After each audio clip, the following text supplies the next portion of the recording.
दिग्दर्शक गायक हे गीत गातो तेव्हा कधीही हे गाण्याचं वस्त्रहरण होत नाही. त्यामुळे अशा गायकांच्या हाती जेव्हा गाणी पडतात तेव्हा ती गाणी उत्तमरित्या रसिकांपर्यंत पोहोचतात. श्वासातच चांदणे बहुतेक मंदार जन्मलेला नसावा. बरोबर. नाही, पण मला एक इथे सांगावंसं वाटेल की गाणी ही काही फक्त संगीत गुरूंकडनंच शिकता येतात असं नसतं. तर आम्हाला अतिशय चांगले निवेदकही मिळाले.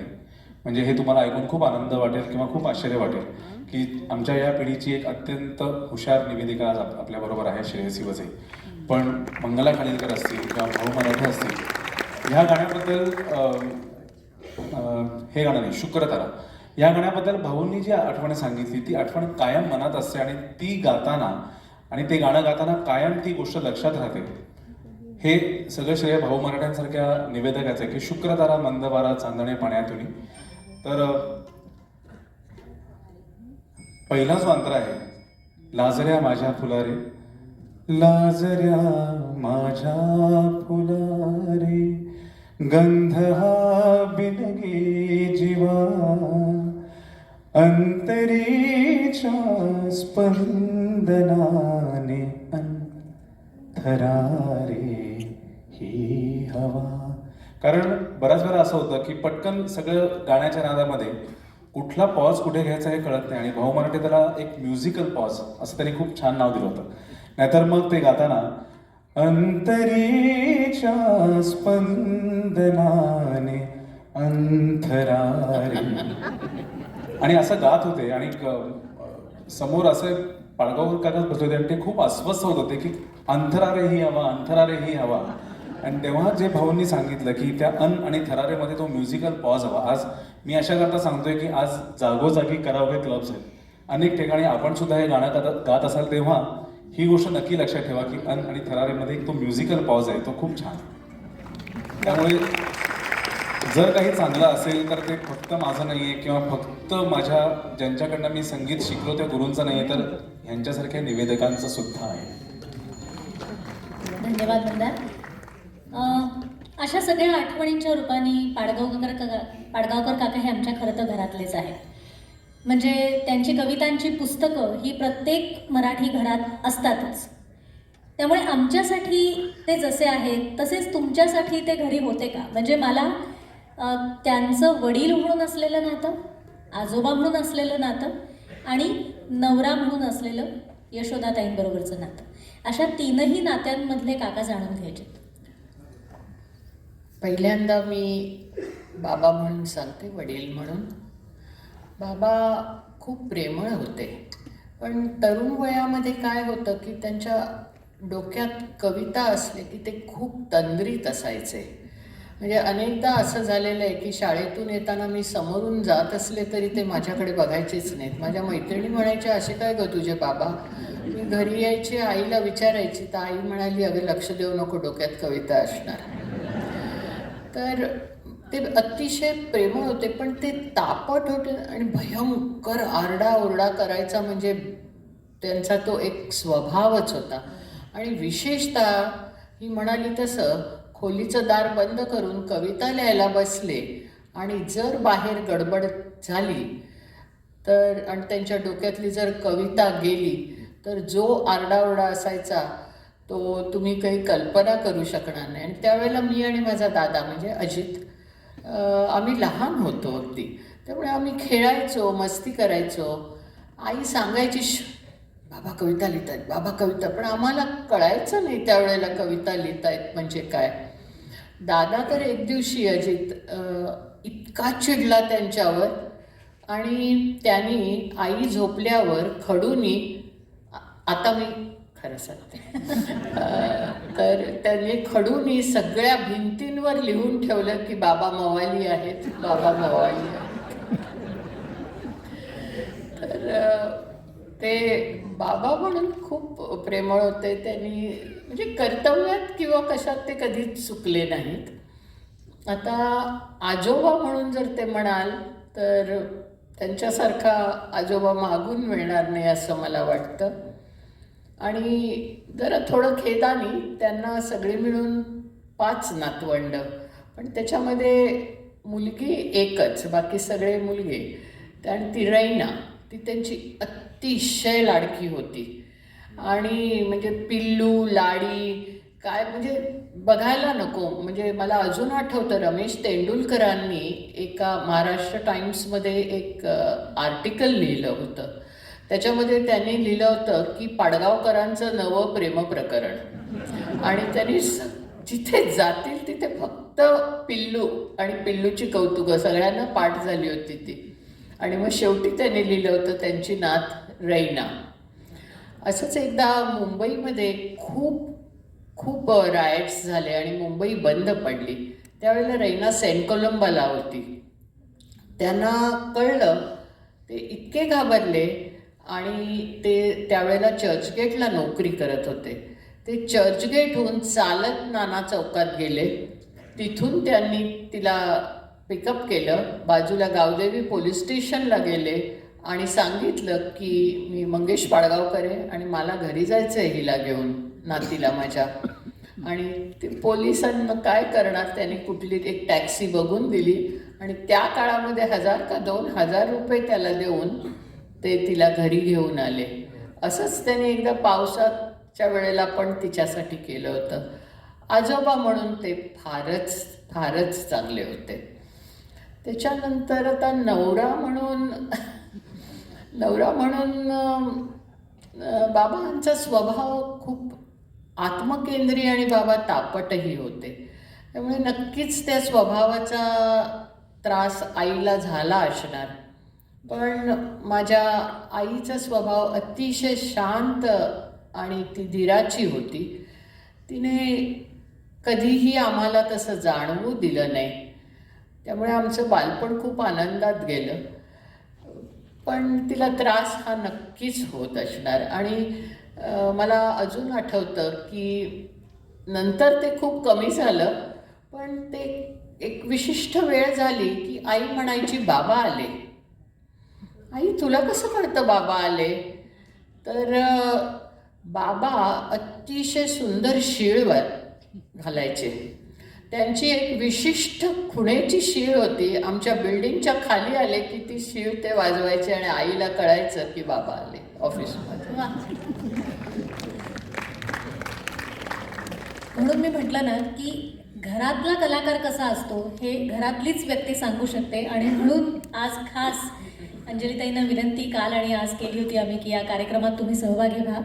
आपण आत्तापर्यंत जी गाणी ऐकली ती आपण सुगम संगीतातली, भावसंगीतातली महत्त्वाची घराणी ज्यांना मानतो ती म्हणजे ज्येष्ठ संगीतकार श्रीनिवास खळे, पंडित यशवंत देव, पंडित हृदयनाथ मंगेशकर यांनी संगीतबद्ध केलेली गाणी ऐकली. आणि आता जे गाणं आपण ऐकणार आहोत ते असेच एक ज्येष्ठ संगीतकार विश्वनाथ मोरे यांनी संगीतबद्ध केलेलं गाणं आहे. सुमन कल्याणपूर यांच्या आवाजातलं ऐकूया अर्चनाकडून.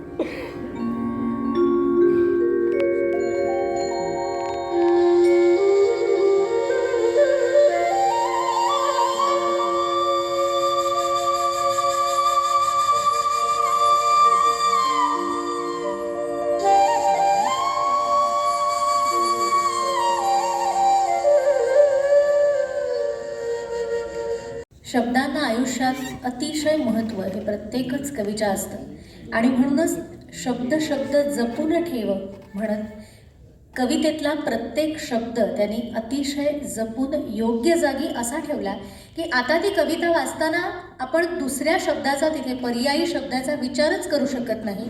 इतका प्रत्येक जिक्सॉ पझल असतं ना की तो ठोकळा तिथे तसाच बसणार. आपण त्याला हलवू किंवा इथे तिथे नाही दुसरीकडे लावू शकत. तितकं शब्दांना महत्त्व देऊन प्रत्येक काव्य त्यांनी मांडलेलं आहे. आणि कॉन्टेम्पररी गीतकार किंवा कॉन्टेम्पररी कवी असं त्यांना आपण उगाच नाही म्हणत, कारण तेव्हाही त्यांची गाणी तितकीच आवर्जून संगीतबद्ध केली जात होती आणि आजही त्यांची गाणी तितकीच प्रेमाने संगीतबद्ध होत आहेत. आणि ह्याचं एक उत्तम उदाहरण आत्ता इथे मंचावर उपस्थित आहे, ते म्हणजे संगीतकार मंदार आपटे. कारण 20-25हून अधिक गाणी काकांची मंदारने संगीतबद्ध केलेली आहेत आणि यानंतर त्यांनीच स्वरबद्ध केलेलं गाणं आपण ऐकणार आहोत, जे राधा ही बावरी या मराठी मालिकेत आलं. अत्यंत गाजलं, अत्यंत उत्तम अशी कविता गझल या त्यांच्या संग्रहातली. मंदार त्याच्याबद्दलची काही खास आठवण असेल तर आणि मग ते गाणं. 2013 साली राधा ही बावरी ही जी मालिका आली त्याच्यामध्ये एक गाणं वीरेंद्र प्रधानला हवं होतं आणि मी ऐकवलं हे गाणं त्या साधारण कथानकाला जाईल असं किंवा मला जे कथानक माहिती होतं त्याच्याप्रमाणे आणि त्याला हे गाणं खूप आवडलं. हे गाणं चित्रित झालं. या गाण्याची एक आठवण अशी की मला तेव्हा प्रोमोमध्ये हे गाणं यायला लागलं. जेव्हा एका आठवड्यानंतर त्या मालिकेचा एक एपिसोड आपण बघणार होतो म्हणजे तेव्हा सादर होणार होता. तर माझ्या भाचीचा मला पुण्यावरनं फोन आला की पुतणीचा माझ्या की काका एक गाणं सध्या ऐकायला येते, तुला माहिती आहे का रे ते कोणी गायलं आहे ते? मी म्हटलं कोणतं गाणं? तिने बेचैन होताना असं काहीतरी आहे. तर तिला म्हटलं अगं ते मीच संगीतबद्ध केलं गाणं आणि मीच गायलं आणि तिला इतका आनंद झाला ते ऐकून की माझ्या काकाचं गाणं आणि मलाच माहिती नाही की हे आज टी व्हीवर येणार आहे. तर तिथून मला कळलं की ह्या गाण्याची लोकप्रियता ही किती होणार आहे आणि ते गाणं इतकं लोकप्रिय झालं की मला त्याची CD करावी लागली आणि राधाई बावरी या मालिकेतले सगळे आर्टिस्ट त्या प्रकाशनाला उपस्थित होते. काकांची गंमत अशी की काकांमध्ये एक छोटं मूल कायम बघायला मिळायचं आणि मला असं वाटतं की त्याच्यामुळेच त्यांच्यामधली कला ही शेवटपर्यंत जिवंत होती. 2003 साली मी पहिली माझी CD रिलीज केली. त्याचं नाव होतं दूर राहिला गाव. ते काकांनीच लिहिलेली ती कविता होती, तेच टायटल सॉन्ग होतं. 2007 साली माझा दुसरा अल्बम आला तू असतीस तर, जो सुरेश वाडकर आणि साधना सरगम यांनी गायला आणि ते टायटलसुद्धा होतं काकांनीच लिहिलेल्या गाण्याचं. तर त्या प्रसंगी जेव्हा काका बोलायला उभे राहिले तेव्हा त्यांनी सांगितलं की मंदारच्या पहिल्या CDचं नाव आहे दूर राहिला गाव, ते माझंच टायटल आहे. तू असतीस तर हे माझंच टायटल आहे. म्हणजे मला सांगायचं आहे असं की मी तिसऱ्या CDची वाट बघतोय की ज्याचं टायटल परत माझंच गाणं असावं आणि तो योग खूप नंतर आला. पण जेव्हा ह्या CDचं इनॉग्रेशन झालं तेव्हा त्या अल्बमचं नाव तिने बेचैन होताना हेच होतं. काकांच्याच टायटलचं काकांनीच लिहिलेल्या कवितेचं टायटल होतं. तर आपण हे गाणं ऐकूया लाईव्ह.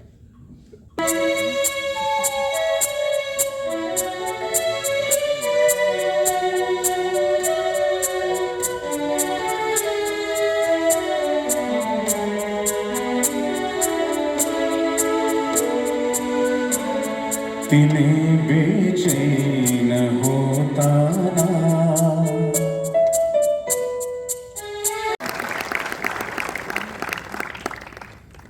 पाडगावकर काकांची प्रेरणास्थानं किंवा आदरस्थानं यांच्याबद्दल बोलायचं झालं तर 2 नावं प्रकर्षाने प्रामुख्याने घ्यायला लागतील आणि ती म्हणजे महर्षी व्यास आणि नाटककार शेक्सपियर.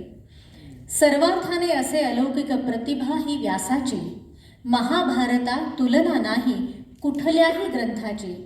ज्ञानरत्न भांडार झळाळे याच्या पानोपानी, या जगण्याचा अर्थ सांगते ही इतिहास कहाणी.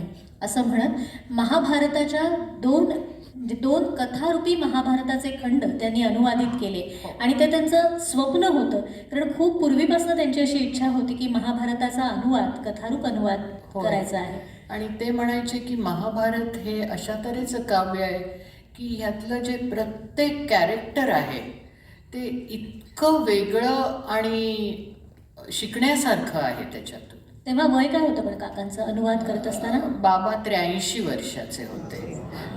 83व्या वर्षी ते रोज सकाळी बाबांनी बरीचच ट्रान्सलेशन्स केलेली आहेत. मीरा, कबीर, सूरदास, शेक्सपियरची पण केलेली आहेत. शेक्सपियरचं जी ट्रान्सलेशन्स केलेली आहेत त्यातलं मला असं वाटतं टेम्पेस्ट हे जे पुस्तक आहे ते लंडनमधल्या म्हणजे शेक्सपियरचं जे सगळं जिथे सगळ्या स्मृती हे ठेवलेल्या आहेत तिथे त्यांनी ठेवून घेतलं आहे बाबांचा अनुवाद. आणि माझ्या माहितीप्रमाणे रवींद्रनाथ टागोरांनंतर हिंदुस्थानातले बाबा दुसरी माणूस आहेत की ज्यांचं तिथे हे ठेवलेलं आहे. म्हणजे मराठी साहित्यातलं एकमेव नाव तिथे. हो, मराठीतलं हो. आणि दुसरं असं की काही वेळेला त्यांना असं व्हायचं की त्यांना कविता सारख्याच सुचतात असं नाही. तर त्यावेळेला ते खिन्न व्हायचे. आईला म्हणायचे यशोदा माझा डाऊनफॉल आला आहे ग. आणि मग म्हणायचे मी आता हिमालयातच जातो.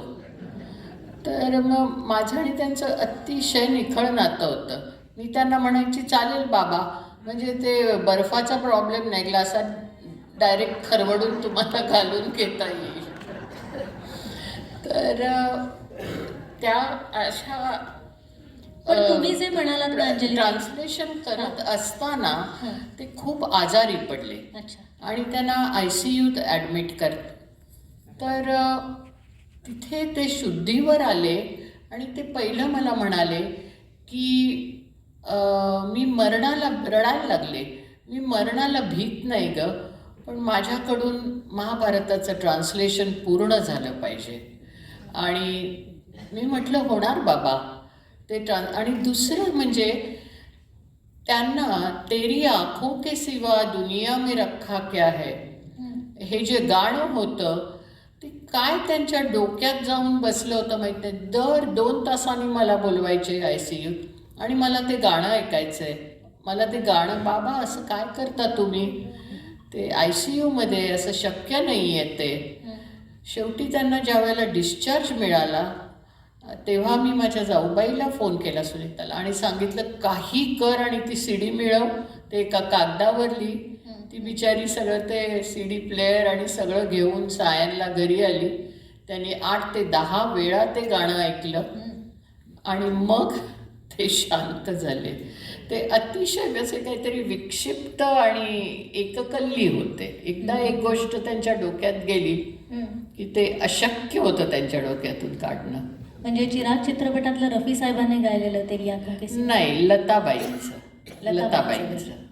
मग आपण त्याची सुद्धा झलक किंवा ते गाणंच आपण ऐकूया. आणि लताबाईंच्या आवाजातलं त्यांना ऐकायचं होतं तर इथे सुद्धा आपण हे एका गायिकेकडनंच ऐकूया. नक्की. मी मनुषाताईंना विनंती करते की हे हिंदी गाणं त्यांची स्मृती आणि त्यांचा हट्ट म्हणून रसिकांसमोर सादर होतं. नक्कीच. देवी शारदेचा असा वरदहस्त या कवीला लाभला होता की त्यांच्या प्रतिभेने आणि त्यांच्या सर्जनशीलतेने त्यांना कधीही दगा दिला नाही. लिहिता हात ठेवला आणि विचार इतका तल्लख ठेवला की आजारपणात सुद्धा मेंदू त्या आजाराला विसरून कवितेबद्दलच विचार करायचा. आणि काल मला वाटतं तुम्ही याबद्दलची जी आठवण सांगितलीत गझलबद्दल ती सगळ्या रसिकांना सांगा. बाबांनी जे अनेक काव्य प्रकार लिहिले त्याच्यामध्ये गझल पण लिहिल्या. तर गझलची आठवण मला अशी आहे की त्यावेळेला बाबांना काही कारणामुळे दोन्ही कानांनी ऐकू येत नव्हतं आणि बाबांना ऑपरेशनसाठी डॉक्टर कर्णिकांच्या हॉस्पिटलमध्ये ॲडमिट केलं. ऑपरेशन झालं, ते शुद्धीवर आले आणि 5-10 मिनटं गेली असतील आणि आईला म्हणायला लागले की अगं यशोदा मला एक वही आणि पेन पाहिजे. आई म्हणाली आता हॉस्पिटलमध्ये कुठून येणार, पण बाजूला रुईयाचं कॉलेज आणि तिथे हे होतं. मी गेले आणि तिथून मी एक पेन आणि वही घेऊन आले आणि त्या 2 दिवसामध्ये बाबांनी 22 गझल हॉस्पिटलमध्ये लिहिले.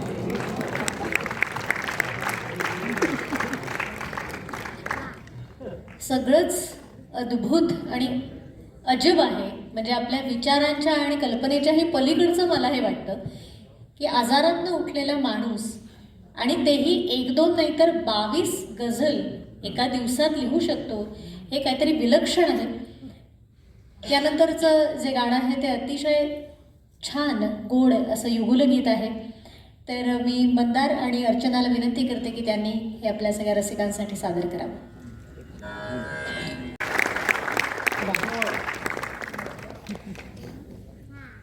त्या सगळ्या स्मृतींना जागवणारं असं हे गाणं आणि एकंदरीतच हा संपूर्ण कार्यक्रम आहे बहुआयामी पाडगावकर हा. कारण हे सगळेजण आता आपल्यात नाही आहेत. ही भावनाच इतकी त्रास देणारी आहे आणि विश्वासच बसत नाही. कारण प्रत्येकच कार्यक्रमात त्यांनी लिहिलेली किंवा त्यांनी संगीतबद्ध केलेली, त्यांनी गायलेली अशी गाणी सादर होत असतात या अनेक कलाकारांनी आणि त्यामुळे ते आता आपल्या नाही आहेत. हा म्हणजे अजूनही आम्हा कुठल्याच कलाकारांचा या गोष्टीवर विश्वास नाही आहे. कारण आत्तासुद्धा मला खात्री आहे की त्यांच्या चष्म्यातून मिश्किल डोळ्यांनी आपल्याकडे बघत ते खास त्यांच्या शैलीमध्ये काहीतरी टीकाटिप्पणी नंतर आपल्यावर करतील या कार्यक्रमानंतर असं वाटत राहतं.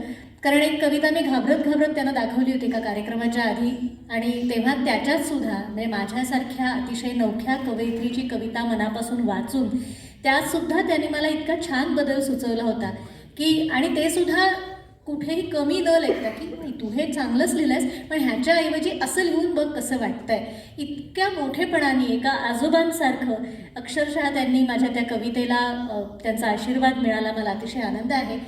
हे सगळं आठवताना मला असं वाटतं की हा विरह आहे ना तो फार त्रास देणारा आहे आणि मला असं वाटतं की या पुढच्या गाण्यातनं सुद्धा तो विरहच अतिशय गडद झालेला आहे. त्यामुळे ते युगलगीत आपण ऐकूया.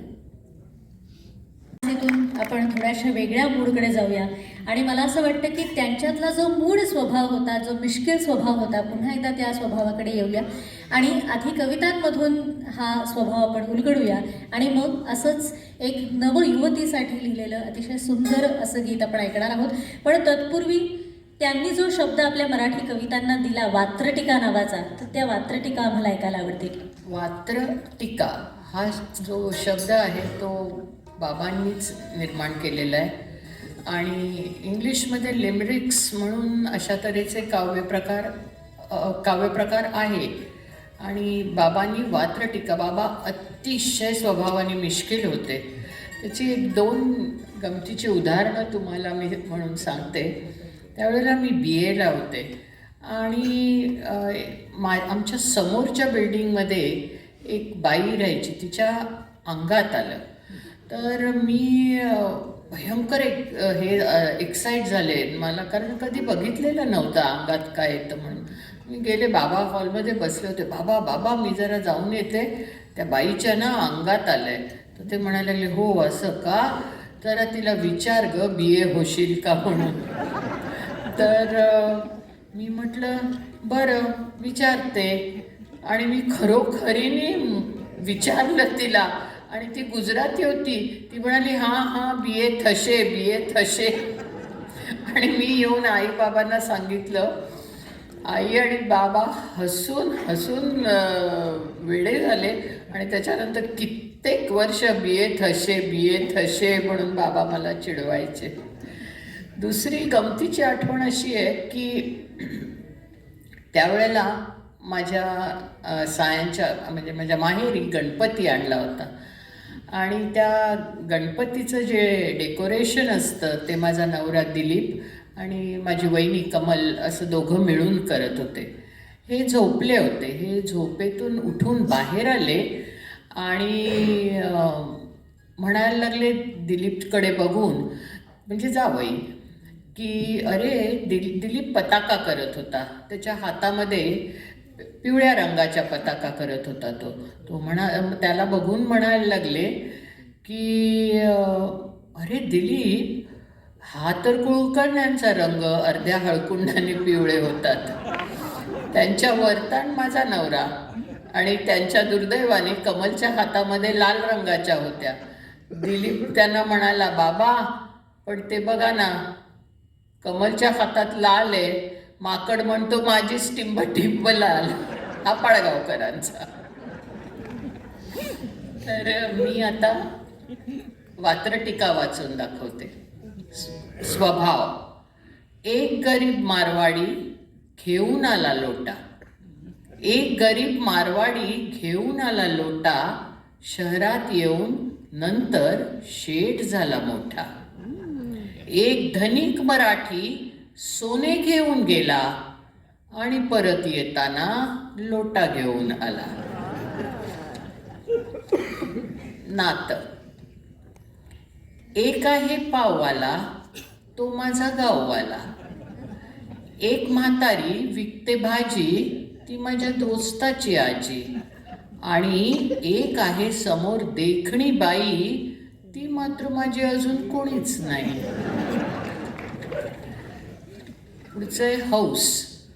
एक होती करवली, ती लग्नात हरवली. तिच्या आईने केले तांडव, पालथा घातला सगळा मांडव. इतक्यामध्ये नवऱ्याने हौस आपली पुरवली. यानंतर अर्चनाच्या गाण्याला जिलबीसारखं गाणं म्हणते. ते जिलबीसारखं गोल गोल आणि जिलबीसारखंच गोड गोड गाणं मी अर्चनाला गायची विनंती करते. कलाकारांना अर्थातच कधी कमी लेखलं नाही, त्यांचं श्रेय ते मान्यच करायचे. पण एखाद्या चित्रपटात गाणं येण्यासाठी जी गरज असते, त्या चित्रपटाला साजेशी अशी जी कथा, सिच्युएशन ती दिग्दर्शक सांगतो, त्याची एक विशिष्ट डिमांड असते आणि त्यानुसार गीतकार गाणं लिहितो.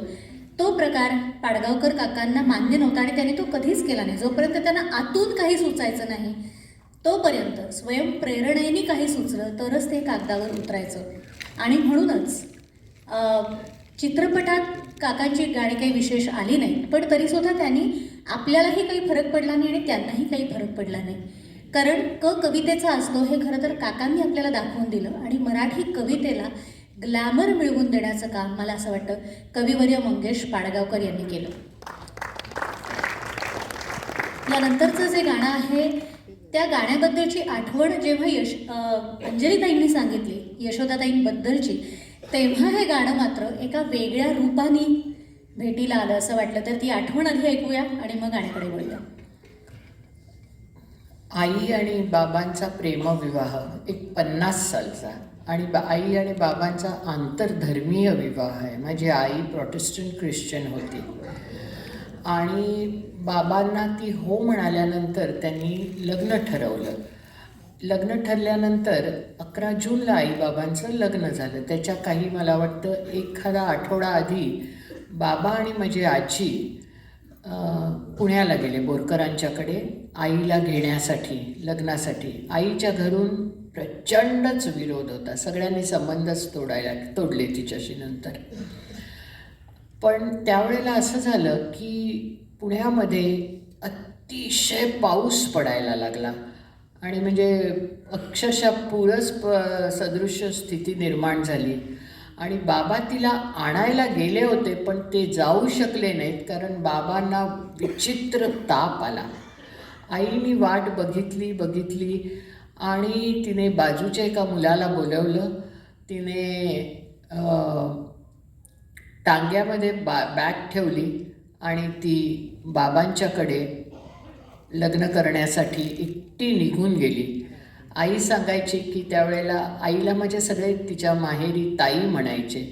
ताई जाऊ नको म्हणजे एखादं माणूस गेल्यासारखं माझी आजी रडत होती कारण तिला पसंत नव्हतं हिंदू माणसाशी तिने लग्न करावं. पण आई बाबांच्या प्रेमासाठी घर सोडून गेली. आणि म्हणून काका असं लिहितात की कुळाचे लौकिकाचे मी क्षणी हे तोडिले धागे, बुडाले गाव ते आता बुडाले नावही मागे, दिले हे दान दैवाने करी माझ्या कशी घेऊ. ऐकूया असा बेभान हवारा.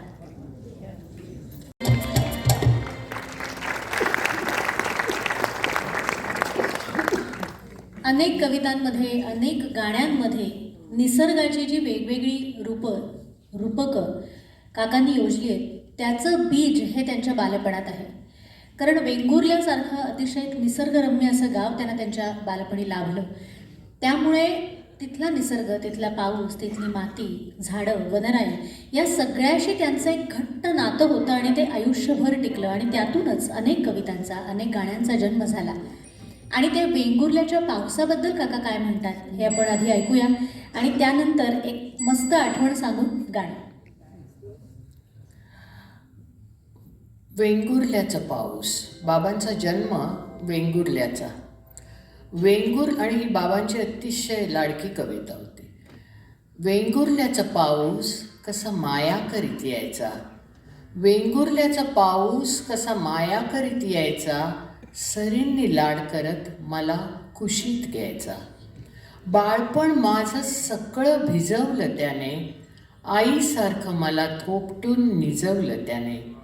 मला जाग येईल म्हणून हळूच निघून जायचा, वेंगुर्ल्याचा पाऊस कसा माया करीत यायचा, सरींनी लाड करत मला कुशीत घ्यायचा. वाळूत रुतली काळी होडकी, डोळे मिटून नात, उंचाळे फकीर माड चिंब भिजून जात. झऱ्यांनी धोधो हसत जांभ्या डोंगर नायचा, वेंगुर्ल्याचा पाऊस कसा माया करीत यायचा, सरींनी लाड करत मला कुशीत घ्यायचा. या वेंगुर्ल्यालाच काय व्हायचं लहानपणी, जी मोठी मोठी झाडं होती ना त्याला झोके बांधले जायचे. आणि तिथले गावातल्या मुलांचा आवडीचा खेळ ना, झाडाला झोके बांधायचे आणि त्याच्यावर उंच उंच झोके घ्यायचे. पण काकांना मात्र लहानपणी त्यांच्या बालवयात या झोपाळ्याची, या उंच झुल्यांची प्रचंड भीती वाटायची. पण मोठी मुलं काय करायची, त्यांना जबरदस्तीने त्या झोपाळ्यावर बसवायची आणि त्यांना उंच उंच झोके देत सुटायची. तेव्हा त्यांचा जीव एवढा घाबराघुबरा व्हायचा. आणि तीच भावना, तीच आठवण नंतर किती वेगळ्या रूपाने त्यांनी आपल्यासमोर मांडली. सावर रे उंच उंच झुला, सुख मला भिवविते सांगू कसे तुला. तुम्हाला गंमत वाटते मला या झुल्यावर बसून झोके देत आहे, पण मला मात्र हे सुख भिवत आहे, मला याची भीती वाटते. अशा सुंदर शब्दांमधून त्यांनी ही आठवण आपल्यासमोर मांडलेली आहे. आणि लताबाईंनी अजरामर केलेलं असं हे गाणं पंडित हृदयनाथ मंगेशकर यांचं संगीत असलेलं आपण ऐकूया अर्चनाकडून. त्यामुळे त्यांच्यासाठी एखादं बालगीत आपल्याला घ्यायलाच पाहिजे. भोलानाथला बोलवूया आपण, मला असं वाटतं आता रंगमंचावर. पण हे सुद्धा जे गाणं आहे ना, ते या 3 मुलांसाठी लिहिलेलं गाणं आहे. अजित दादा, अंजलीताई आणि अभय दादा. कसं काय? ह्याचं जे एक कडवं आहे त्याच्यामध्ये आहे की लाडू हळूच घेताना आवाज होईल काय. तर अभय म्हणून माझा जो भाऊ होता तो आई झोपली की हळूच जाऊन स्वयंपाक खोलीत लाडू खायचा डबे उघडून. त्याच्यानंतर गणिताचा पेपर उद्या आहे, गणिताचा पेपर, पोटात माझ्या कळ येऊन दुखेल काय रे ढोपर. हे माझ्यासाठी, माझं गणित अतिशय वाईट होतं आणि गणिताचा पेपर म्हटलं की खरंच माझ्या पोटात गोळा यायचा. आणि जे तिसरं एक आणखी कडवं जे आहे की आठवड्यात रविवार येतील का रे तीनदा. हे माझा दादा जो आहे अजित, तो अत्यंत बुडव्या होता, त्यामुळे त्याच्यासाठी बनवून हे लिहिलेलं आहे. अशी ती 3 कडवी आहेत. भोलानाथ. यानंतरचं जे गाणं आहे ते प्रत्येक घरी म्हटलं जाणारं असं गाणं आहे आणि ती एक सुंदर अंगाई आहे. पण त्यापूर्वी एक कविता आपल्याला ऐकवायची आहे आणि ती कविता म्हणजे आजोबांचं गाणं. बाबांचा बोलगाणी हा जो संग्रह आहे त्याच्यातलं हे आहे. बोलगाणीच्या आठवण असे की बोलल्यासारखी गाणी. बाबा ज्या वेळेला हा फॉर्म डेव्हलप करत होते त्यावेळेला एक दिवशी मला बाबांचा फोन आला आणि बाबा म्हणायला लागले, मी जरा घरी येतो, मला तुला एक कविता ऐकवायची आहे. मी म्हटलं या. ते आले आणि त्यावेळेला त्यांनी प्रेम म्हणजे प्रेम म्हणजे प्रेम असतं ही कविता लिहिलेली होती. मला म्हणायला लागले कशी आहे गं. तर मी म्हटलं खूप छान आहे. ती कविता ज्या वेळेला ते म्हणत होते त्यावेळेला माझा धाकटा मुलगा लहान होता, तेव्हा तो बाजूला खेळत होता. आणि मग मला म्हणायला लागले अगं यशोदाला काय हे आवडल्या नाही आहेत गं कविता. यशोदा म्हणते की नाही मला नाही आवडल्या आहेत. तर मी म्हटलं नाही बाबा छान आहेत. त्याच्यानंतर दुसऱ्या दिवशी सकाळी ज्या वेळेला मी शाळेसाठी म्हणून रूपकला उठवायला गेले तर रूपक मला म्हणतो, आई पांघरुण म्हणजे पांघरुण असतं आणि तुमचं आणि आमचं मात्र सेम असतं. मी बाबांना फोन केला आणि बाबांना म्हटलं की बाबा रुपी असं असं म्हणतोय. तर मला म्हणायला लागले यशोदा काही म्हणू दे, बोलगाणी अत्यंत पॉप्युलर होणार. आणि तसंच झालं. तर मी आता जे म्हणते ते नसलेल्या आजोबांचं असलेलं गाणं. जेवताना आजोबा लाडात येत, जेवताना आजोबा लाडात येत, मला आपल्या ताटातली भाकर देत. जेवता जेवता मध्येच थांबत आणि एक भला मोठा ढेकर देत. मी म्हणायचे रागावून, आजोबा bad manners, what are you doing. आजोबांचं हसून उत्तर, आय एम जस्ट ढेकरिंग. आजोबांच्या खोलीत आता धुकं धुकं धुकं. आजोबांचं घर सगळं मुकं मुकं मुकं. आजोबांना पडलं होतं भलं मोठं टक्कल. आजोबा म्हणायचे ज्याला असतं टक्कल त्यालाच असते अक्कल. मी खिजवून म्हणायचो आजोबा यमकासाठी घ्या आता बक्कल. आजोबा मोठ्याने ओरडून म्हणत, अरे साल्या, मला देतोस धमक्या, यमकांच्या या धंद्यामध्ये मी आहे खमक्या. आजोबांच्या खोलीत आता धुकं धुकं धुकं. आजोबांचं जग सगळं मुक मुक मुक. आजोबा आपल्याच नादात स्वतःशीच गात असत. गाता गाता मध्येच थांबून स्वतःशीच गोड हसत. मी जवळ गेले की मला म्हणत, बेटा एक लक्षात ठेव, एकटं एकटं जाता आलं पाहिजे, स्वतःला स्वतःशी गाता आलं पाहिजे. मी गोंधळून विचारी, म्हणजे काय, म्हणजे काय? आजोबा मोठ्याने हसून म्हणत, म्हणजे काय, म्हणजे काय, म्हणजे नाकात 2 पाय. आजोबांच्या खोलीत आता धुकं धुकं धुकं. आजोबांचं जग सगळं मुक मुक मुक. आजोबा एक गोष्ट विचारू, विचार बेटा, आजोबा तुम्हाला मैत्रिणी होत्या का हो? वा वा, होत्या म्हणजे होत्याच की. एक ती अशी होती, एक ती तशी होती. इतक्यात खोलीत आजी यायची. आजोबांची जीभ एकदम बोबडी व्हायची. आजोबा स्वतःलाच सावरायचे, चटकन विषय बदलायचे. घसा खाकरत म्हणायचे, बेटा तुला गीतेमधला स्थितप्रज्ञ कसा असतो ठाऊक आहे? चालतो कसा, बोलतो कसा ठाऊक आहे? आजोबांच्या खोलीत आता धुकं धुकं धुकं. आजोबांचं जग सगळं मुक मुक मुक. आजोबा संध्याकाळी अंगणातल्या झाडाखाली आपल्या आराम खुर्चीवर एकटेच बसत. एकटक डोळे लावून दूर कुठेतरी बघत असत. दूर दूरच्या ढगात असत, कुठल्या तरी न दिसणाऱ्या जगात असत. पाय न वाजवता मी हळूच तिथे जाई, त्यांच्या आराम खुर्ची मागे उभी राही. काय बघत असतील हे? मी दूर पाही, मला वेगळं काही सुद्धा दिसत नसे. तीच घरं, तीच झाडं, सगळं अगदी तसंच असे. पाय न वाजवता मी हळूच परत घरात यायची. आजोबांची आराम खुर्ची सावल्यांमध्ये बुडून जायची. आजोबांच्या खोलीत आता झुकं धुकं धुकं. आजोबांचं घर जग सगळं मुक मुक मुक.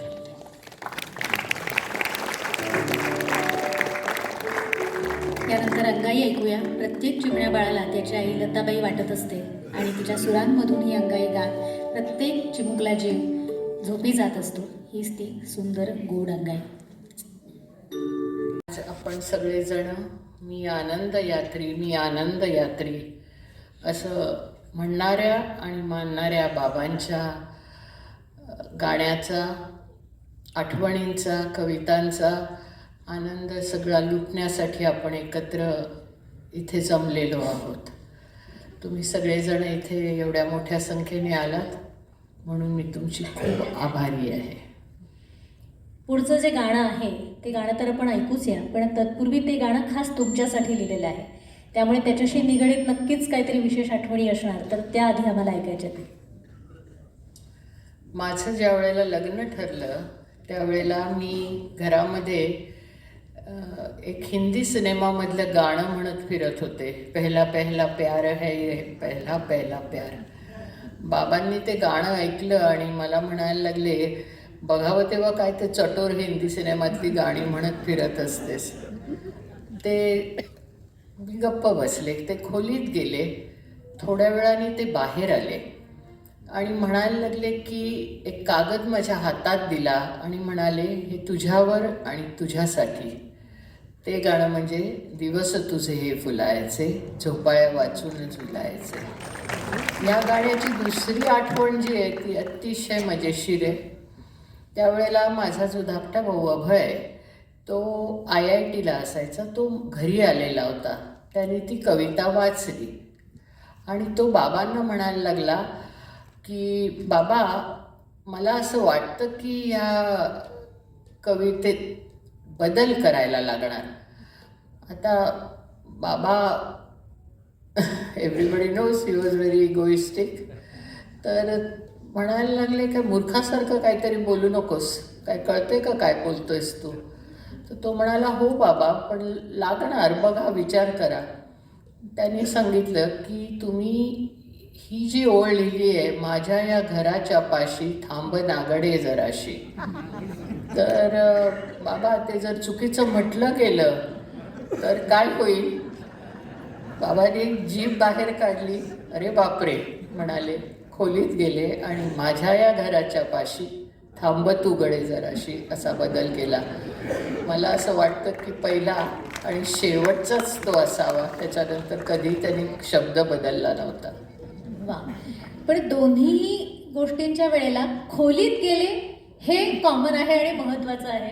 कारण त्यांची एक बैठक असायची. सकाळी सगळं पहिलं आवरून झालं की एक 9:30-10 वाजता ते लिहायला बसले की थेट 1-1:30ला रोज काही नवीन कविता सुचायची असं नाही अर्थातच, पण तरीसुद्धा ते असं म्हणायचे की माझी ती जागा ठरलेली आहे आणि मी तिथे जाऊन बसतो की माझ्या मेंदूला कळतं की आता आपण इथे बसलोय म्हणजे आपल्याला काम करायचं आहे, आपल्याला काहीतरी लिहायचं आहे, विचार करायचा आहे किंवा आपल्याला काहीतरी नवीन सुचायला हवं आहे. ही मेंदूला सवय लावण्यासाठी मी त्या ठराविक जागी जाऊन बसतो, अभ्यास करतो, वाचतो, अनुवाद करतो, लेखन करतो आणि सहज सुचली तर अर्थातच कविताही लिहितो. ही शिस्त आणि ही बैठक त्यांनी आयुष्यभर जपली आणि म्हणूनच दिवस तुझे हे फुलायचे सारखं हळूवार गाणं सुद्धा इतक्या सहजतेने त्यांनी अंजलीताईंना लिहून दिलं. ऐकूया आपण ते गाणं मंदारकडनं.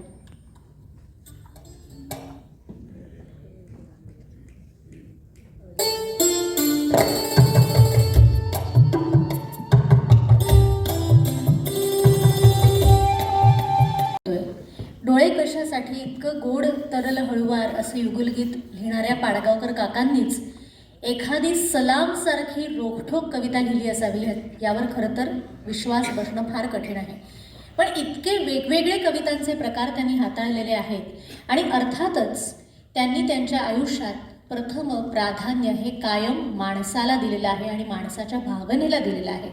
आणि म्हणूनच जेव्हा जेव्हा त्या माणसाची कुचंबणा होताना त्यांना दिसली किंवा समाजातली विसंगती त्यांना आढळून आली तेव्हा तेव्हा मग तो उदासबोध असेल, वात्रटिका असेल किंवा सलामसारखा एखादा अतिशय स्पष्ट शब्दात घडलेली परिस्थिती किंवा असणारी परिस्थिती मांडणारा एखादा कविता संग्रह असेल तर या सलामबद्दल सुद्धा आम्हाला ऐकायला आवडेल ती कविता आणि त्याबद्दलची आठवण सुद्धा.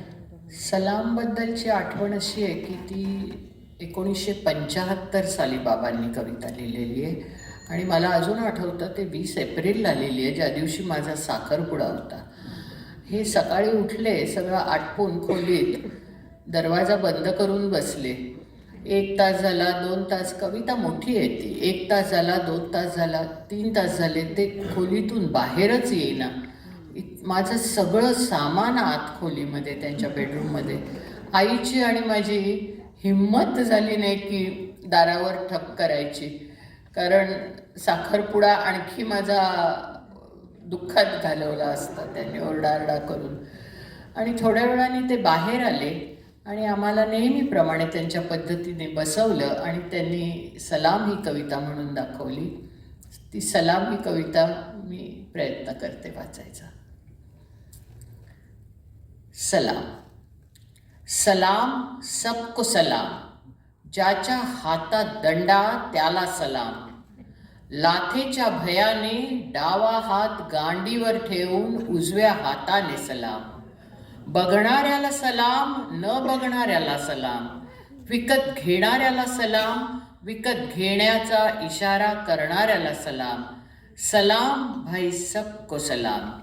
वटारलेल्या प्रत्येक डोळ्याला सलाम. शेंदूर थापलेल्या दगडाला सलाम. लाखो खर्चून बांधलेल्या देवळांना सलाम. देवळातल्या देवांच्या धाकाला सलाम. देवाचे आणि धर्माचे कंत्राट घेणाऱ्यांना सलाम. रिकाम्या हातातून उदी काढणाऱ्या बुवाला सलाम. हवेतून अंगठी काढणाऱ्या बडे बुवाला सलाम. शनीला सलाम, मंगळाला सलाम, भीतीच्या प्रत्येक ठेकेदाराला सलाम, आयुष्यभर आईवर गुरगुरणाऱ्या बापाला सलाम, बापावर गुरगुरणाऱ्या त्याच्या साहेबाला सलाम, साहेबाची टरकवणाऱ्या त्याच्या साहेबाला सलाम. सलाम प्यारे भाइयों और बहनों, सबको सलाम. ज्याच्या हातात वृत्तपत्र, ज्याच्या हातात वृत्तपत्र त्याला सलाम. भाषणांचे सभांचे फोटो सकट रिपोर्ट छापतो त्याला सलाम. वृत्तपत्राच्या मालकांना सलाम.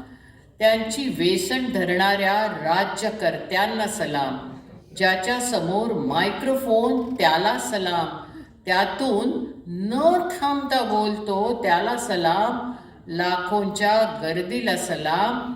गर्दी झुलवणाऱ्या जादूगारांना सलाम. माझ्या भाइयों और बहनों, सबको सलाम. या माझ्या परमपवित्र इत्यादी देशाला सलाम. या देशाच्या सुदात सुमंगल सुपरंपरेला सलाम. सर्व बिलंदर घोषणांना सलाम. जातीभेदाच्या उकिरड्यांना सलाम. या उकिरड्यातून सत्तेचे पीक काढणाऱ्यांना सलाम. उपनिषदे आणि वेदांना सलाम. साखर कारखान्यांच्या दादांना सलाम. त्यांच्या शेकडो लॉऱ्यांना सलाम. निवडणुकींना सलाम. निवडणूक फंडाला सलाम. अदृश्य बुक्क्यांना सलाम. मतांच्या आंधळ्या शिक्क्यांना सलाम. ससा हाती असलेल्या पारध्यांना सलाम. त्यांच्या तैनातीतील गारद्यांना सलाम. दलितांवर अत्याचार करणाऱ्यांना सलाम. त्या बातम्या वाचणाऱ्या सर्व षंडांना सलाम. सलाम भाइयों और बहनों, सबको सलाम. सत्ता संपत्तीच्या भडव्यांचा देश म्हटले तर डोके फोडतील. हलकट लाचारांचा देश म्हटले तर रस्त्यावर जोडतील. खरीदले जाणाऱ्यांचा देश म्हटले तर वाटा रोखतील. देवाविषयी, धर्माविषयी, नेत्यांविषयी वाईट बोललो तर नाक्यावर गाठून ठोकतील. शोषण करणाऱ्यांचा देश म्हटले तर नोकरीवरून काढतील. म्हणून आधी माझ्या नपुंसकत्वाला सलाम. नंतर ठोकू शकणाऱ्या प्रत्येक हाताला सलाम. आणि त्यानंतर अर्थातच या माझ्या परमपवित्र सुदात्त सुमंगल देशाला सलाम. या महान देशाच्या महान परंपरेला सलाम. सलाम प्यारे भाइयों और बहनों, सबको सलाम. अनेक हात असते तर अनेक हातांनी केला असता सलाम. लेकिन माफ करना भाइयों, हात तर दोनच, आणि त्यातला डावा लाथेच्या भयाने ठेवलेला गांडीवर, म्हणून फक्त उजव्या हाताने सलाम. सलाम, सबको सलाम. भाइयों और बहनों, सबको सलाम. वा, ही कविता सादर करायला एक वेगळीच ताकद आणि एक वेगळंच धारिष्ट्य लागतं. आणि अंजलीताईकडनं ऐकताना खरंच पाडगावकर काका आठवत होते सलाम सादर करतानाचे. मला असं वाटतं रोखठोक स्पष्ट लिहिणाऱ्या या कवीला सलाम करून आपण पुढच्या गीताकडे वळूया. डोळे कशासाठी हे देवकाकांनी संगीतबद्ध केलेलं गाणं आपण ऐकलं आणि त्यांनीच संगीतबद्ध केलेलं यानंतरचं गाणं आपण ऐकणार आहोत. पण ह्यातली भावना, ह्यातला भाव अतिशय वेगळा आहे. स्मृतींना उद्देशून असलेलं असं हे गाणं ऐकूया मंदारकडनं. लताबाई, आशाबाई, सुमनताईंसारख्या गायिका होत्या म्हणून ही सगळी गाणी इतकी उत्तमरित्या रसिकांपर्यंत पोहोचली. कारण हे गाणं ऐकताना सुद्धा आता मला जाणवत होतं की नेमका श्वास घ्यायला जागा कुठे या गाण्यामध्ये हेच आपल्याला कळत नाही. इतकं जलद गतीने सादर होणारं असं हे गाणं आहे. यानंतर मी अगदी सुरुवातीला ज्या गीताचा उल्लेख केला आणि आजच जे प्रथमतः सगळ्या रसिकांसमोर येणार आहे ते गीत म्हणजे गूढ गीत. आत्तापर्यंत अनेक वेगवेगळ्या भावनांना स्पर्श करणारी गाणी आपण ऐकली, पण पाडगावकर काकांनी लिहिलेलं जे गूढ गीत आहे ते आत्तापर्यंत माझ्या अंदाजे स्वरबद्ध झालेलं नाही आहे. पण ते या निमित्ताने प्रकाशित होणार आहे आणि ते मंदारनी संगीतबद्ध केलेलं आहे. मंदार अर्चना या दोघांच्याही आवाजात ते ध्वनिमुद्रित झालेलं आहे. कालच रात्री 11:30 वाजता मंदारच्या यूट्यूब चॅनलवरून ह्याचं प्रकाशन झालेलं आहे या गाण्याचं. त्याचा व्हिडिओ आहे उत्तम, तो तुम्ही तिथे बघूच शकता. पण आत्तासुद्धा हे गाणं आपण ऐकणार आहोत. ट्रॅकवर हे गाणं सादर होईल, म्हणजे ते दोघंजणं लाईव्ह गातील.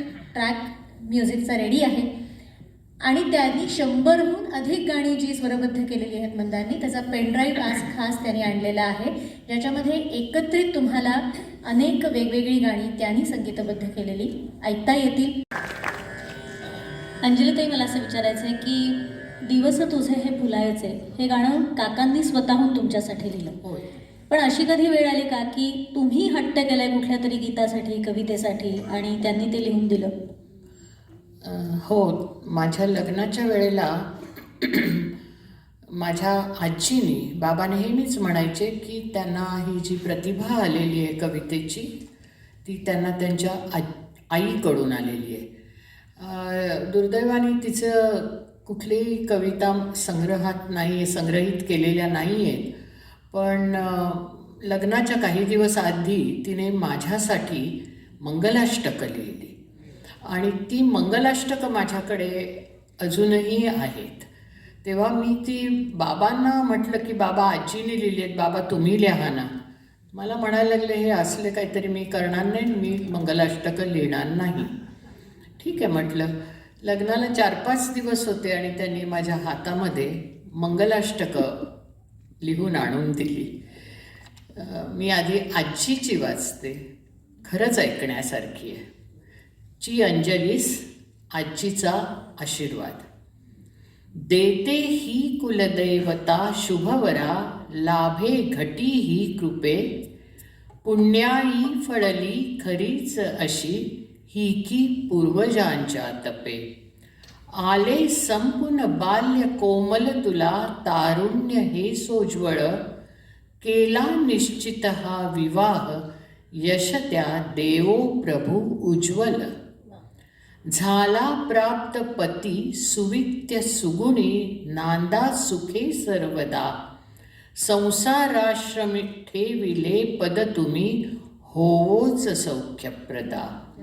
जिव्हाग्रावर सरस्वती, जिव्हाग्रावर सरस्वती, कवी लाभे तुला जो पिता, त्याच्या कीर्तीस भूषणावह अशी, व्हावीस तू सर्वथा. देवो देव उदंड आयुष्य तुम्हा, सत्संगती संपदा, ऐसा या शुभ अक्षदा उधळुनी, प्रार्थू आम्ही सर्वदा. जोडी ही तुमची सुरेख बघुनी, आनंद वाटे मना, होवो मंगल सर्व काल तुमचे, देवासही प्रार्थना. आजीने दिले. किती सुंदर शब्दयोजना आहे. हे सगळं ऐकताना माझ्या लग्नामध्ये बाबांनी मला करून दिलेलं मंगलाष्टक मला आठवलं. पण आत्ता आपण काकांनी जे मंगलाष्टक खास अंजलीताईंसाठी लिहिलं ते खरं तर 5-6 कडव्यांचं आहे, पण त्यातली अगदी मोजकी 2 कडवी मी अर्चनाला विनंती करते की मंगलाष्टकाची जी आपली पारंपरिक चाल आहे त्यामध्ये तिने ती सादर करावी. अंजू बाल्य तुझे नितांत हसरे, डोळ्या पुढे राहिले आनंद, समग्र जीवन भरो. हे स्वप्न मी पाहिले, झाले स्वप्न खरे, अचानक असे. आता वधू तू प्रिया, माझे हे घरगात आज सुटले. कुर्यात सदा मंगलम, होती एक कळी घरा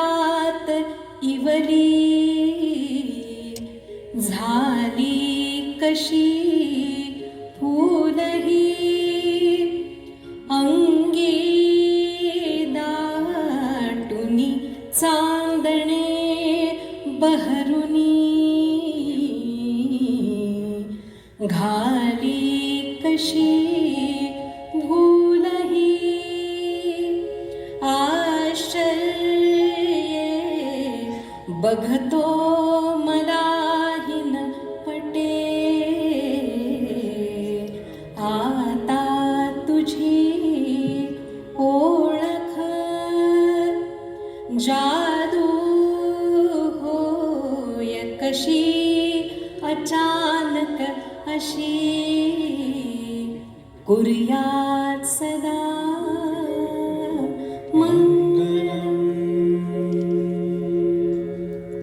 सुमुहूर्त सावधान. वाजव रे. मग या चालीमध्ये खरंच इतकी विलक्षण ताकद आहे ना. डोळे मिटून घेतले तर खरंच आता लग्न लागतंय असं वाटावं, इतकी विलक्षण ताकद. आणि शेवटची जी ओळ आहे की जादू ही कशी होतीये हे एकदा त्यांनी असं सांगितलंय की जेव्हा आपलीच मुलगी आधी लहान असते, इकडे तिकडे घरात वावरत असते, आणि तेव्हा तीच मुलगी जेव्हा हिरवी साडी, हिरवा चुडा असं घालून पाया पडायला येते, तेव्हा ही आपलीच मुलगी का असा प्रश्न पडावा, इतकी वेगळी ती भासते. आणि तेच शेवटच्या 2 ओळींमधून त्यांनी म्हटलेलं आहे की ही काय अशी जादू घडते की तिचं पूर्ण रूपच पालटून जातं. यानंतर एका गाण्याचं सुद्धा असं रूप पालटलेलं आहे, ते आपण ऐकणार आहोत. शब्द तेच आहेत, चाल तीच आहे, पण संगीत संयोजन मात्र बदललेलं आहे. आणि अजून लग्नामधून सगळेजण बाहेर आलेले नाही आहेत मंगलाष्टकातून. त्यामुळे कुठलं गाणं असं, म्हणजे आता लग्न लागलं, कन्यादान झालं, अक्षता पडल्या की कसं कोणालाच काही सुचत नाही आणि सुधरत नाही असा काहीसा माहोल 2 क्षणाकरता रंगमंचावर झाला. पण ती जी भेट आहे आणि त्या भेटीचं जे स्मरण आहे ते आता या गाण्यातून आपण ऐकणार आहोत. ते गाणं आपण आधी ऐकूया आणि त्या गाण्यात काय वेगळेपण केलं आहे हे तुम्हाला ऐकताना जाणवेलच, त्याबद्दलही नंतर ऐकूया.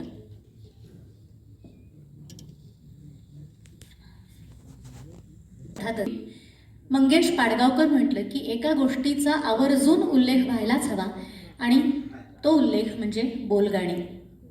जेव्हा सगळे फॉर्मॅट, सगळे फॉर्म्स, कवितेंचे वेगवेगळे घाट त्यांचे हाताळून झाले, तेव्हा त्यांना असं वाटलं की आता मी अडकून पडलो या कशात तरी, यातून मला सुटका हवी, मला काहीतरी वेगळं लिहायचं आहे, मला काहीतरी वेगळं हाताळायचं आहे, वेगळं रसिकांपर्यंत पोचवायचं आहे. पण काय, कसं, हे नेमकं त्यांना कळत नव्हतं. आणि तेव्हाच अचानकपणे बोलगाणी असं नाव त्यांना सुचलं. म्हणजे बोलता बोलता सांगितलेली, गायलेली, पोचवलेली अशी गाणी. म्हणजे या गाण्यांना चाल नाही लागू शकणार माझ्या अंदाजाने, पण या गाण्यांना लय मात्र नक्की आहे, मीटर मात्र नक्की आहे. त्याच्यामुळे एका छान ठेक्यावर आपण ही बोलगाणी सादर करू शकतो. आणि त्यातलं वेगळेपण काय, तर बोलता बोलता आपण श्रावणात घननिळा बरसला असं नाही म्हणत, पण श्रावणात हा शब्द आपण बोलताना वापरतो. तो कसा वापरतो, श्रावणात ये माझ्याकडे हळदी कुंकवाला, श्रावणात. किंवा बरसला असं नाही म्हणत, बरसला म्हणतो. काय पाऊस बरसलाय आज, हे कुठेतरी त्यांना आणायचं होतं आणि ते त्यांनी त्या बोलगाण्यांमधून आणलं. आणि ती बोलगाणी इतकी डोक्यावर घेतली रसिकांनी की तोपर्यंतचं सगळ्यात विक्रमी विक्री झालेलं असं ते पुस्तक ठरलं. आणि मला असं वाटतं की यासाठी पुन्हा एकदा आपण त्यांच्या स्मृतीला वंदन करूया, टाळ्या वाजवूया आणि पुढच्या गाण्याकडे वळूया. आठवण म्हणजे हे गाणं खरं म्हणजे भेट तुझी माझी स्मरते, हे गाणं आता मी सादर करतोय. तर हे गाणं आणि अखेरच येतील माझ्या, ही 2 गाणी आधी बाबूजी गाणार होते. म्हणजे यशवंत देवांनी स्वरबद्ध केल्यानंतर बाबूजींनी ती गावी अशी त्यांची इच्छा होती. कारण कधी कुठे शोधीसी, तुझे गीतं गाण्यासाठी, कधी बहर आणि अशी पाखरे येते, अशा 4 गाण्यांच्या अत्यंत यशानंतर परत ही 2 गाणी बाबूजींनी गावीत. पण बाबूजींचा तेव्हाचा एकूण व्यस्त शेड्यूल बघता ती काय लगेच ध्वनिमुद्रित होणं शक्य नव्हतं. आणि त्यामुळे नंतर मग ती गाणी अरुण दाते यांच्याकडे आली. आणि त्यातलंच हे अतिशय आपल्याला आवडतं गाणं भेट तुझी माझी स्मरते. त्यानंतर आजच्या कार्यक्रमातलं सांगतेचं गाणं सादर होणार आहे. एकच मिनिट श्रीसी, निश्चयजी 2 मिनिटं प्लीज. आज हा कार्यक्रम सादर करून जो आनंद मिळाला आहे तो त्याचं वर्णन करता येणार नाही. इतकं छान वाटतं इथे आज गाताना. आणि पाडगावकर स्मृती दशक हा कार्यक्रम निश्चयजींना मी सांगितलं की आपल्याला 30 तारखेला काकांना जाऊन 10 वर्ष होत आहेत. तर मी त्यांना म्हणालो की आपल्याला असं काही करता येईल का. तर त्यांनी इतक्या पटकन सांगितलं की अरे एक का आपण 5 कार्यक्रम करूयात. आणि फक्त काही जिथे सभागृह असतात तिथे लग्नाचे मुहूर्त होते, थिएटर्स काही अवेलेबल नव्हती, त्याच्यामुळे केवळ आम्हाला 4 कार्यक्रम इथे करता आले. म्हणजे 29 तारखेला पुण्याला हा कार्यक्रम आहे आणि 30 तारखेला बांद्र्याच्या संगीत सभेमध्ये MIG क्लबमध्ये हा कार्यक्रम आहे. आणि पण जी व्यक्ती आज इथे आहे आणि मनीषाचं इतकं कौतुक त्यांना आहे आणि तिच्या गाण्यासाठी इतकं झटत असतात ते. प्रत्येक वेळेला कार्यक्रम लावायचे, मनीषा गात असताना तिचे व्हिडिओज करायचे, ते पोस्ट करायचे, ते प्रमोट करायचे. तर एकदा आपण जोरदार टाळ्या निश्चयजींसाठी वाजवू की अशी व्यक्ती केवळ मनीषाच्याच बाजूने नाही तर आमच्या सगळ्या कलाकारांच्या मागे इतक्या प्रेमाने उभी आहे. त्याच्यामुळे इतके चांगले कार्यक्रम तुम्हाला बघता येऊ शकत आहेत. आणि मला आज हा कार्यक्रम विनामूल्य असताना कदाचित मला खूप बरं वाटलं असतं तर पूर्ण सभागृह भरलेलं असतं तर. पण तुम्हाला हे कळेल की ज्या खुर्च्या रिकाम्या आहेत ते किती, त्यांचं नशीब किती वाईट आहे की त्यांना आज इतका चांगला कार्यक्रम, काकांची मुलगी इथे येऊन काकांबद्दलच्या आठवणी सांगते. म्हणजे कोणत्याही निवेदकाने ह्या गोष्टी पुस्तकात वाचून सांगणं हे खूप वेगळं असतं, पण घरचीच कोणती तरी व्यक्ती येते आणि त्यांच्या वडिलांबद्दल सांगणं ह्यात फार मोठा फरक आहे. आणि अंजलीताई, तू इतक्या प्रेमाने, आणि म्हणजे आता खूप उशीर झाला आहे तुझा, मला वय काढायचं नाही तुझं, पण तू खूप मोठी आहेस आमच्यापेक्षा आणि त्या मनाने खूप उशिरापर्यंत तू इतक्या संयमाने बसलीस आमच्याबरोबर, त्याबद्दल तुझेही आभार मानावे तितके कमीच आहेत. म्हणजे सगळ्यांचे आणि सगळ्या वादकांचे मनापासून आभार. परत एकदा मी अनाऊन्स करतो की श्रेयसीचं पुस्तक, माझं पुस्तक आणि पेनड्राईव्ह आमच्याकडे स्टेजवर अवेलेबल आहेत. तर ज्यांना हवे असतील त्यांनी स्टेजवरनं प्लीज कलेक्ट करा. श्रेयसी, चांगल्या गोष्टी पोहोचवण्याचा जो निश्चयजींनी केलेला आहे त्यावर ते निश्चल आहे आणि त्यांच्या मनीची ही मनीषा अशीच सुफळ संपूर्ण सदैव होत राहो ही आमच्या सगळ्यांची सदिच्छा आहे.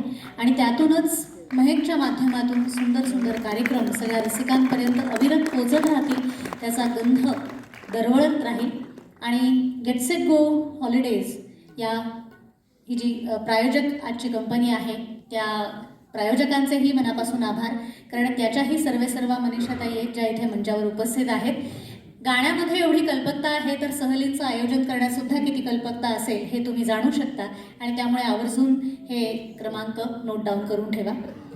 आणखी एक आभार महत्त्वाचे ते म्हणजे सगळ्या रसिकांचे, कारण मी आज अख्ख्या कार्यक्रमात सुरुवातीला एकदाही म्हटलं नाही की आपापले मोबाईल सायलेंटवर करून ठेवा, असं न सांगताही संपूर्ण कार्यक्रमात एकही मोबाईल वाजला नाही. त्याबद्दल आम्हा सगळ्यांकडून तुमच्यासाठी जोरदार टाळ्या.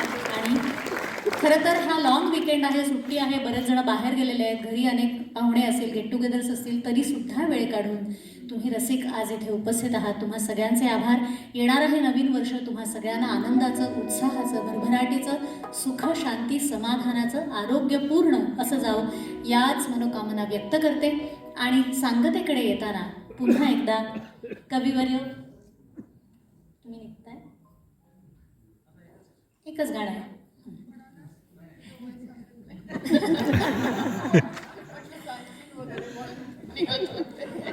काकांचा गुण कसा उतरलाय बघितलं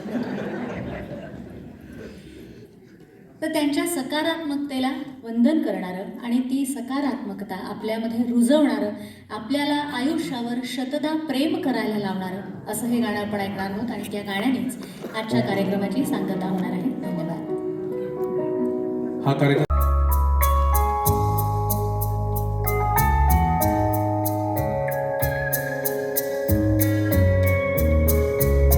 कुठे दिवाना होता गगनी एक हीर तारा, कुठे दिवाना होता गगनी एक हीर तारा,